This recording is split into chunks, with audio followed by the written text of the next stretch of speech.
सूजी की बर्फी। फ्रेंड्स, आज की मेरी ये रेसिपी है सबसे आसान, सबसे मज़ेदार और मुंह में डालते ही घुल जाने वाली एक परफेक्ट मेजरमेंट रेसिपी। खास तौर से हमारे यहाँ ओकेजन पर सबसे ज़्यादा शौक से बनाई जाने वाली और खाई जाने वाली नंबर 1 स्वीट डिश है, जो बनती है सिर्फ 4 चीज़ों से मिलकर, जो बहुत ही आसानी और फटाफट से, और जायका ऐसा जो एक बार खाए वो हलवाई और बाजार की बर्फी भूल जाए। अस्सलामुअलैकुम friends, welcome to my channel cooking Naaz के साथ, और मैं हूँ आपकी host and friend chef Naaz. Friends, आज हम बनाएंगे सूजी की बर्फी। तो इसके लिए मैंने यहाँ 2 कप सूजी ली है। ये बारीक वाली सूजी है, हम बारीक वाली सूजी लेंगे। अगर आपके पास बारीक सूजी नहीं है तो आप मोटी सूजी को ब्लेंड कर किसी भी मिक्सी जार में बारीक करके फिर वो यूज़ करें। हमने यहाँ सूजी 2 कप ली है, तो सारी चीज़ें भी हम इसी हिसाब से मेजर करके बनाएंगे, परफेक्टली मेजरमेंट से। तो सबसे पहले हम वो बर्तन सेट कर लेंगे जिसमें हमने हलवा निकालना है, ये बर्फ़ी बनानी है। सबसे पहले हम उसे सेट कर लेंगे। तो मैंने यहाँ एक ट्रे ली है, इसमें मैं घी से ग्रीस कर रही हूँ। आप चाहें तो ऑयल से भी कर सकते हैं। इसे हमने अच्छी तरह से ग्रीस कर लेना है ताकि जब हम इसमें बर्फ़ी को सेट करें तो निकालने में, डिमोल्ड करने में कोई परेशानी ना हो और ईज़िली जो है वो निकल जाए। क्योंकि बर्फ़ी तैयार करने के बाद जो है टाइम नहीं होता है, हमने फ़ौरन से सेट करना होता है, इसलिए बर्तन को हमने पहले ही तैयार कर लेना है। सबसे पहले मैं यहाँ शीरा तैयार करूँगी। मैंने यहाँ 2 कप सूजी ली है, तो मैं 2 कप ही यहाँ पर चीनी ले रही हूँ। अगर आपको मीठा कम पसंद है तो आप 1.5 कप भी ले सकती हैं। हाफ़ कप मैंने इसमें पानी शामिल किया है, क्योंकि हमने यहाँ पे शीरा बहुत गाढ़ा तैयार करना है, तो इसीलिए हमने यहाँ पे हाफ़ कप पानी शामिल किया है। लो फ्लेम पे इसे हम मेल्ट करेंगे चीनी को अच्छी तरह से। जब तक चीनी मेल्ट होकर शीरे में कन्वर्ट ना हो जाए, हम इसे पकाएंगे। फ्लेम आपने लो रखना है, लो फ्लेम पे ही इसे पकाएंगे, वरना इसका पानी खुश्क हो जाएगा जल्दी और ये चीनी जो है वो जलना शुरू हो जाएगी। हमने इसे मुसलसल चलाते रहना है, वरना चीनी जो है वो चिपकना शुरू हो जाएगी और नीचे से जल जाएगी, और शीरा जो है उसका जो जायका है वो ख़राब हो जाएगा, इसका कलर भी ख़राब हो जाएगा और हमारी बर्फ़ी भी ख़राब हो जाएगी। तो आपने इसे चलाते हुए लो फ्लेम पे मेल्ट कर लेना है और उसको शीरा तैयार कर लेना है। हमने इसे थिक तैयार करना है, लिक्विड बिल्कुल भी नहीं रखना है, ये थोड़ा सा थिक होना चाहिए। इसकी कंसिस्टेंसी मैं आपको दिखाती हूँ ये कैसा होना चाहिए। यहाँ पर फ्लेवर के लिए और खुशबू के लिए मैं यहाँ पे इलायची पाउडर शामिल करूँगी, 1/2 टीस्पून। आप चाहें तो मज़ीद खुशबू के लिए इसमें एसेंस यूज़ कर सकते हैं, 1 से 2 ड्रॉप केवड़ा एसेंस, उसकी खुशबू भी बहुत अच्छी होती है। इसे पकाते हुए हमने थोड़ा थिक कर लेना है, थिक रखना है, इसे बिल्कुल भी हमने रनी नहीं रखना है। जब आप इसे पका लेंगे और ये थिक हो जाएगी चाशनी, तो आप देखेंगे इसकी जो कंसिस्टेंसी है वो बिल्कुल शहद जैसी हो जाएगी। ये शहद की तरह थिक होने चाहिए। यहाँ वीडियो बनानी थी तो मैंने अलग से शीरा तैयार किया है, उसके बाद सूजी भूनूंगी, लेकिन जब आप ख़ुद बनाएं तो आप दोनों काम एक साथ कर सकते हैं, शीरा भी पका सकते हैं और सूजी भी भून सकते हैं। सूजी भूनने के लिए सबसे पहले आपको हैवी बॉटम कढ़ाई या पैन जिसमें आप भूनें वो चाहिए, बिल्कुल हैवी बॉटम होना चाहिए, ताकि सूजी जो है बहुत जल्दी से इसमें कलर ना आ जाए, ये भुन ना जाए, ये गोल्डन ना हो जाए, वरना ये कच्ची रह जाएगी। फ्लेम हमने यहाँ लो रखना है, लो टू मीडियम फ्लेम पे हम इसे भूनेंगे। बहुत अच्छी तरह से हमने इसे रोस्ट कर लेना है। इसे भूनते हुए आपको ख़ुद फील होगा कि ये जो है थोड़ी सी खिल गई है, इसके दाने खिले खिले से हो गए हैं और इसमें से बहुत प्यारी सी खुशबू आ रही है।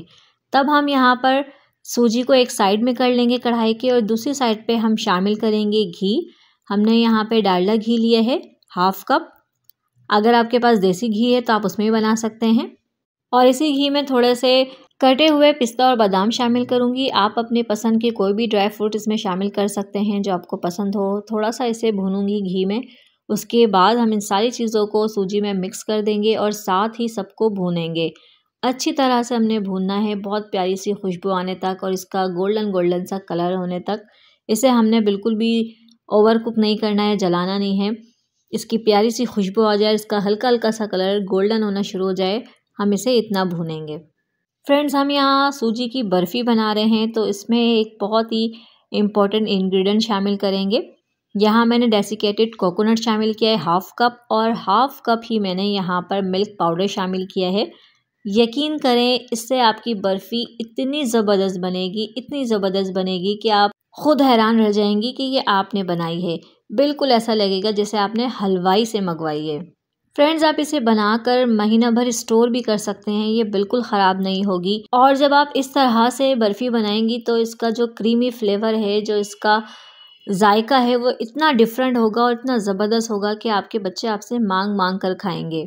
इससे बहुत प्यारी खुशबू आ रही है। ये अच्छी तरह से भुन चुकी है। अब हमने जो शीरा तैयार करके रखा था वो इसमें शामिल कर देंगे, बट हमने बहुत ही गर्म शीरा यहाँ पे शामिल करना है।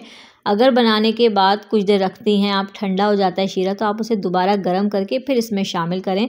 आपने ठंडा शीरा शामिल नहीं करना है और जल्दी जल्दी इसे मिक्स कर लेना है, वरना ये बिल्कुल ड्राई हो जाएगी और फिर सही मिक्स नहीं हो पाएगी। आपने इसको बिल्कुल खुश्क नहीं करना है, बिल्कुल ड्राई नहीं करना है, हल्का सा इसको गीला रहने देना है, ढीला रखना है, ताकि जब हम इसे सेट करें तो ये जल्दी से सेट हो जाए। इसे हम उस बर्तन में निकाल लेंगे जिसमें हमने सेट करना है। इसे निकालना है और जल्दी जल्दी से निकाल लें ताकि ये जम ना जाए। फ्रेंड्स, इसे निकालने के बाद अच्छी तरह से हम सेट कर लेंगे। स्पैचुला की मदद से आप इसे सेट कर लें या कोई भी प्लेन सी कटोरी ले लें जिससे आप इसे सेट कर सकें। बट आपने इसे जल्दी जल्दी सेट करना है, वरना ये जैसे ही हवा लगेगी इस पर ये ड्राई होता जाएगा, ये खुश्क होता जाएगा। जैसे जैसे ठंडा हो जाएगा ये जमना शुरू हो जाएगा। तो फटाफट से आपने इसे सेट कर लेना है और इसे सेट करते हुए आपने इसके ऊपर गार्निशिंग कर लेना है। कुछ नट्स, ड्राई फ्रूट्स जो आपको पसंद हो, जिससे आपने इसको गार्निशिंग करना है। अगर एक दफ़ा ये सेट हो गए तो फिर ये जो आप ऊपर से गार्निशिंग करेंगी ड्राई फ्रूट्स के, नट्स के, तो वो फिर इस पर चिपकता नहीं है। तो आपने सेट करते हुए इसके साथ साथ ही आपने इसके ऊपर गार्निशिंग कर लेनी है। मैंने थोड़ी देर कर दी थी डालते हुए, तो बड़ी मुश्किल से ये सेट हुआ है, बड़ी मुश्किल से ये चिपका है। तो आप सेट करते वक्त ही ये डाल लें ताकि ये अच्छी तरह से चिपक जाए। अब हमने इसकी करनी है कटिंग। ये जब तक सॉफ्ट है, ये बिल्कुल अच्छी तरह से ठंडा होने से पहले ही हम इसकी कटिंग कर लेंगे ताकि ये अच्छी तरह से कट जाए। इसको शेप दे देंगे हम, वरना अगर ये एक बार मुकम्मल ठंडा हो जाए हलवा तो फिर इस पर कटिंग नहीं हो पाती है। तो इसके ठंडा होने से पहले हम इसे कटिंग कर लेंगे। आप कोई भी शेप दे सकते हैं इसे, आप इसे चकोर भी काट सकते हैं, जो आपको पसंद हो आप इस तरह काट लें। आपने अभी इसे निकालना नहीं है, इसे बिल्कुल भी इसको टच नहीं करना है, सिर्फ आपने इसकी कटिंग कर देना है, इसको निशान लगा देना है, ताकि जब ये अच्छी तरह से ठंडा हो जाए और अच्छी तरह से सेट हो जाए फिर हम इसको निकालेंगे, फिर हम इसे डिश आउट करेंगे। अभी अगर आप निकालेंगी तो ये टूटना शुरू हो जाएगी बर्फ़ी।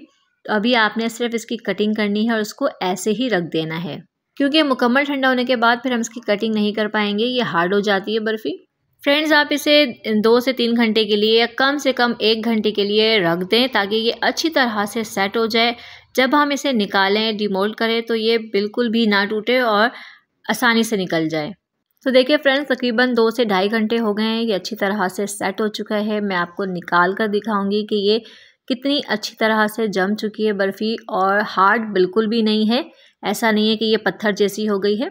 निकालने से पहले हमने जो निशान लगाया था उस पर एक बार दोबारा हम छुरी फेर देंगे ताकि ये अच्छी तरह से सेपरेट हो जाए और बिल्कुल आसानी से निकल जाए, टूटे बिना।